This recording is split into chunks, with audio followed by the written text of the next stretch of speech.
শুভ সকাল আমার প্রিয় পরিবার, তোমরা সকলে কেমন আছো? আশা করছি যে যেখান থেকে আমার ব্লগটি দেখছো সকলে ভালো আছো। তোমাদের আশীর্বাদ ও ভালোবাসার সাথে নিয়ে আজকের ব্লগটি শুরু করলাম। আজকে হলো সোমবার আর এখন বাজে ঘড়ির কাঁটায় ঠিক সকাল 6টা। ঘুমের থেকে উঠেই কিন্তু সংসারের সমস্ত কাজ বাজে তড়িঘড়ি করে হাত দিয়ে দিয়েছি। আর আজকে যেন সূর্যি মামা ওঠার আগে ঘুমের থেকে উঠেছি, কারণ সংসারে কাজটা একটু বেশি আছে। এই ধরো বাড়িঘর তো আর ভালো করে পরিষ্কার পরিচ্ছন্ন রাখতেই কিন্তু আমাকে সূর্য ওঠার আগে উঠতে হয়। কেন বলো তো? বেলা করে উঠলে পরে কাজ টাজ দেরি হয়ে গেলে তখন আবার আমার সারাদিনকার কাজকর্মেও দেরি হয়ে যায়। তাই তাড়াতাড়ি উঠে আজকে সংসারে কাজে হাত দিলাম। ওই দিক দিয়ে কিন্তু ঘরের পর্দাটি তুলে নিয়ে এদিক দিয়ে সোজা চলে এসেছি উঠানটা ভালো করে ঝাঁপ দিয়ে দিতে।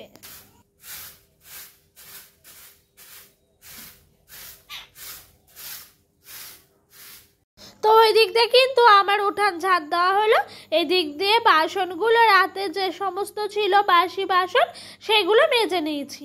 আজ দেখেছো বাসনের পরিমাপটা বেশি, কারণ কাল রাতের কিছু ভাত তরকারি রাখা আছে, সেগুলো কাল রাতে তরকারিগুলো জাল দেওয়া হয়েছে, তাতে করে কড়াই খুন্তি এগুলো কিন্তু এক্সট্রা বেরিয়েছে। আর কালকে ডোডো এগুলোতে সব কিছুর মধ্যে একটু টয়লেট করে দিয়েছিল রাতের বেলা, তাই আর আজ দেরি না করে সকাল সকাল ঘুম থেকে উঠে পড়েছি। এই যে ডোডোর কম্বল, কাঁথা, বালিশের কাভার এগুলো সমস্ত কিছুই আজকে কাঁচা ধোয়া করতে এসছি। আজকে জানো তো ফার্স্ট মর্নিংয়েই এই যে তোমার কাঁথা এগুলো দেখছো না, এই গামলাটার মধ্যে সার্ফ জল করে ভিজিয়ে রেখেছিলাম, যাতে করে ময়লাটা তাড়াতাড়ি ছেড়ে যায় আর আমার কাজ থেকেও একটু দেরি না হয়। তার সাথে প্রচুর পরিমাণে জল লাগে সেই কারণে। আর আজ এগুলো কাঁচা ধোয়া করছি, তার সাথে ভয়ও পাচ্ছি, কারণ সকাল থেকে আকাশের অবস্থা খুব একটা ভালো নেই, সেই কারণে যে শুকাবে তো এত কিছু মিলবো কোথায়। এই দেখো এইদিকে আবার পায়ে করে একটু বেশ ভালো করে চটকে নিলাম। হাতে করে করার তো আর ক্ষমতা নাই, তো পায়ে করে ভালো করে একটু তোমার চটকে নিচ্ছিলাম।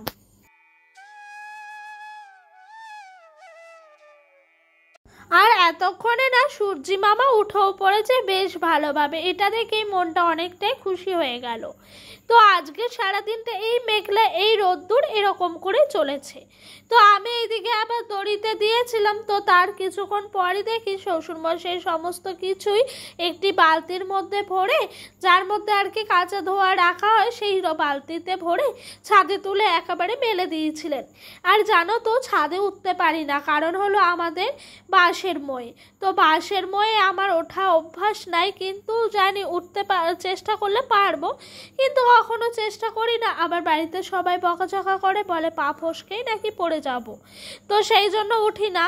তো সেই জন্য উনিই ওঠে, তো উনি উঠে এগুলো সমস্ত কিছুই ছাদে মেলে দিয়ে এসছে। আর ছাদে যেন এত সুন্দর ব্যবস্থা করা আছে বাঁশ দিয়ে দড়ি টাঙানো, এগুলো যদি ছাদের মধ্যে আমি মেলতে পারতাম কি যে শান্তি উপভোগ করতে পারতাম, তোমাদেরকে বলে বোঝানোর মতো নয়।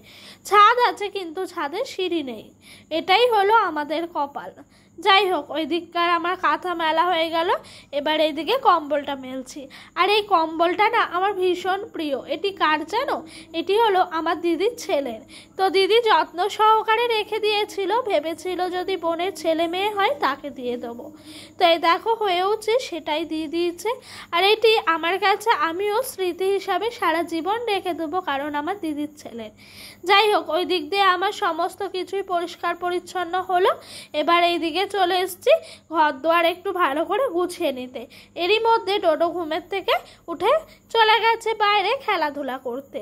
আর জানো তো এই সূর্যি মামা ওঠার আগে সকাল সকাল উঠতে পারলে না সংসারের কাজগুলো বেশ সুন্দরভাবে সময়ের মধ্যে পরিপাটি করে গুছিয়ে করা হয়ে যায়। যাই হোক, এইদিকে ডোডোকে খাইয়ে নিলাম। এই দেখো ডোডো এখন পিঠে ব্যাগ নিয়ে স্কুল যাবে।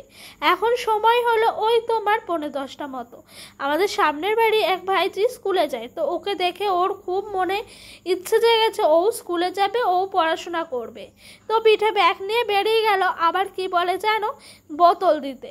জলের বোতল অবশ্য সেরকমভাবে নেই, ওকে ফিডিং বোতলটাই একদিন আমি দিয়েছিলাম, মজা করে বলেছিলাম স্কুলে গিয়ে এই ফিডিং বোতলে ফিডিং করেই তুমি জল খেও। ও সেটাই মনে রেখে দিয়েছে। দেখো বাচ্চাদের স্মৃতিশক্তি এতটাই প্রখর হয়, ওদেরকে একটা কথা বললে ওরা সেটা শর্ট করে বলে না। যাই হোক, গল্প করতে করতে দেখো এইদিকে চলে এসেছি আবার রান্নাবান্নাও করতে। তো এখন আবার বাজে ঘড়ির কাঁটায় ওই তোমার 11:30। সকালের খাওয়া দাওয়া মাজা ধোয়া সমস্ত কিছু গুছিয়ে নিলাম। আর বাড়ির সামনে না মাছের ডিম এসছে সকাল সকাল। তো ভাবলাম মাছের ডিমটা নিলে মন্দ হবে না। দামটাও অনেকটাই কম ছিল, আজকে ওই 15 টাকা শ ছিল। 200 মতো নিয়েছি, 30 টাকা দাম পড়েছে। তাই জানো তো আমাদের বাড়িতে ভালোভাবে 200 মাছ সবার হয়ে যাবে। কিছুটা মাছের ডিম তোমার ভালো করে নুন হলুদ দিয়ে চটকে নিয়েছিলাম, সেটি এখন চামচের মাধ্যমে দিয়ে বড়া ভেজে নিচ্ছি। তো এই দেখো এইদিকে আবার আলুও কেটে নিচ্ছি ঝটপট করে। কারণ কি বলো তো, তাড়াতাড়ি করে যদি কাজগুলো না করতে পারি না, ওই দিক দিয়ে আবার অনেকটা বেলা হয়ে যাবে। ডোডোকে স্নান করানো, ঘুম পাড়ানো, খাওয়ানো সমস্ত কিছুই। তাই দুদিক একেবারে মেনটেন করছি। তো চলো এই রান্না করতে করতে তোমাদের কিছু সুন্দর সুন্দর কমেন্টের উত্তর দিই। প্রথমেই রূপা দিদিভাই কমেন্ট করেছেন, তোমার বাদাম বাটা করেছিলাম দারুণ হয়েছিল, কিন্তু গ্রিন্ডারে করেছিলাম, এটি যদি শিল বাটায় বাটা হতো তাহলে আরও টেস্ট হতো মনে হয়। হ্যাঁ গো, ওই বাদাম বাটা খেতে সত্যি ভীষণ ভাল লাগে। হ্যাঁ, শিলের থেকে মানে মিক্সির থেকে শিলেরই বেশি একটু টেস্ট হয় আমি শুনেছি, কিন্তু আমি কখনো তোমার মিক্সিতে পেস্ট করে দেখিনি। অবশ্য মন্দ লাগবে না, অনেক অনেক ভাল লাগলো দিদিভাই। আমার এই সাধারণভাবে বাদাম বাটাটা তুমি যে ট্রাই করেছো, এটাতে আমার অনেক অনেক ভাল লাগলো গো। সত্যি তোমার কমেন্টটা পড়ে আজ ভীষণ ভাল লাগলো।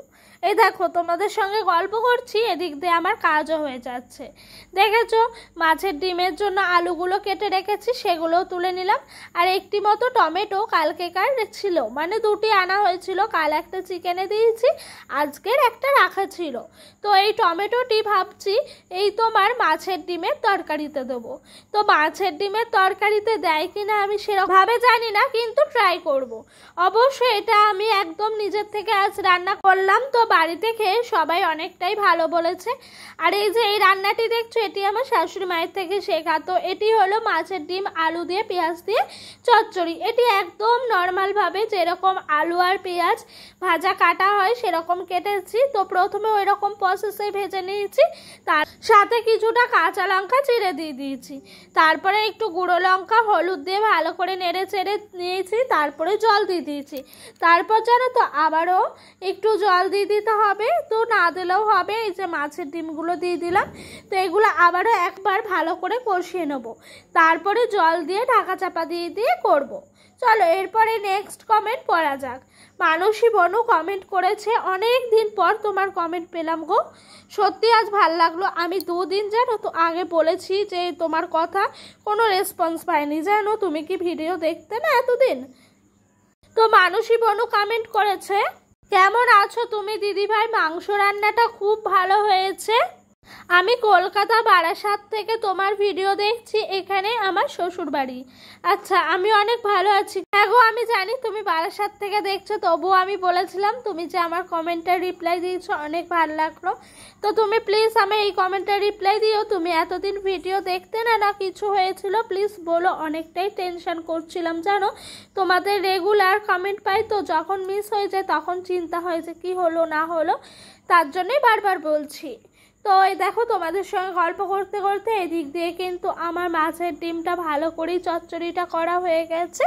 এবার তুলে নিই, এরপরে করব তোমার মাছের ডিম দিয়ে আর আলু দিয়ে একটা তরকারি। ওই মাছ এমনি নর্মাল ডিম যেরকম হয় আলু দিয়ে তরকারি, সেরকমভাবে এটি রান্না করেছি। এটাও খেতে অনেকটাই ভালো হয়েছিল। আর এইখান থেকে কিছুটা কষানো আলু তুলে রেখেছি ডোডোর জন্য। তোমার একটু ডিম দিয়ে আলু দিয়ে ঝোল করব। ও যে স্কুল থেকে ডিম পায় না, সেই ডিমগুলোই দিয়ে রেখে দিই। তো আজকে ভাবলাম যে ওকে একটু তরকারি করে দিই, তাহলে ভাল লাগবে।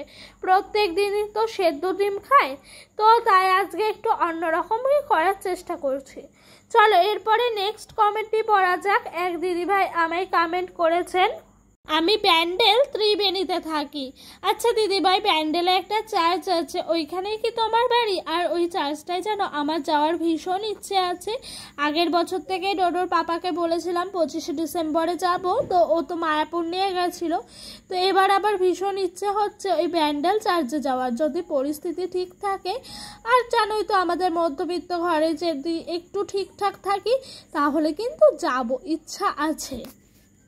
চিকেন রান্নাটা খুব ভালো হয়েছে। আমিও এইভাবেই চিকেন রান্না করি, কিন্তু খাই না কেন গো? খাও না কেন দিদি ভাই? আর সত্যি অনেক ভালো লাগলো তোমাদের এই সুন্দর সুন্দর কমেন্টগুলো পাওয়ার জন্য। তোমরা প্লিজ এভাবেই আমার পাশে থেকো, আমি আশা রাখছি তোমরা পুরো ভিডিওটা দেখবে এবং আমার পাশে তোমরা এভাবেই থাকবে। তোমাদের কাছে হাত জোড় করে রিকোয়েস্ট করছি ছোট্ট বোন দিদি হিসেবে। তো তোমরা সকলেই ভালো থেকো, সেটা ভগবানের কাছে সবসময় প্রার্থনা করি। এই দেখো ডোডোর তরকারিটিও বসাতে চলে এসেছি। প্রথমে পেঁয়াজ দিয়ে দিয়েছি তেলে, তারপর ভালো করে মশলাটা কষিয়ে নিচ্ছি।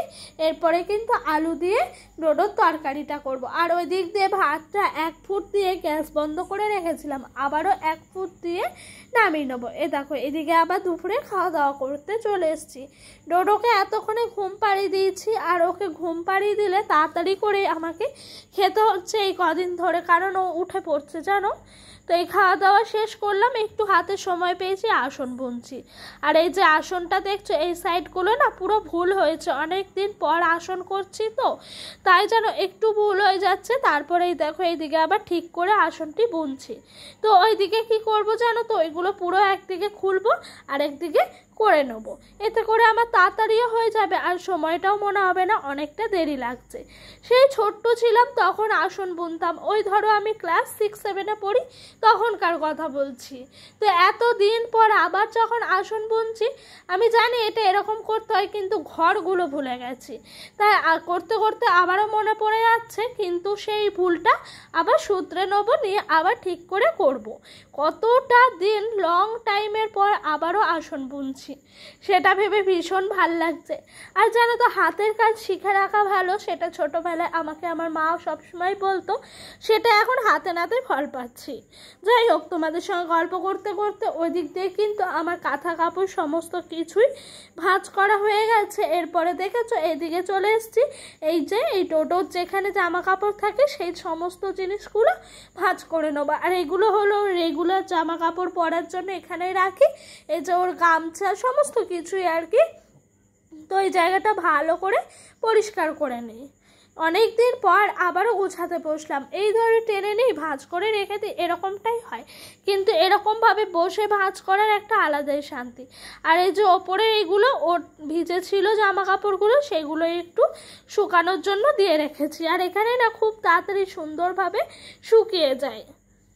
বন্ধুরা, আজকের মতো ব্লগটি এখানেই শেষ করছি। সবাই ভালো থেকো, সুস্থ থেকো, দেখা হবে আবারও কোনো একটি নেক্সট ব্লগে। আর আমার ভিডিওটা ভালো লাগলে অবশ্যই লাইক, কমেন্ট, সাবস্ক্রাইব, শেয়ার করে আমার পাশে থেকো।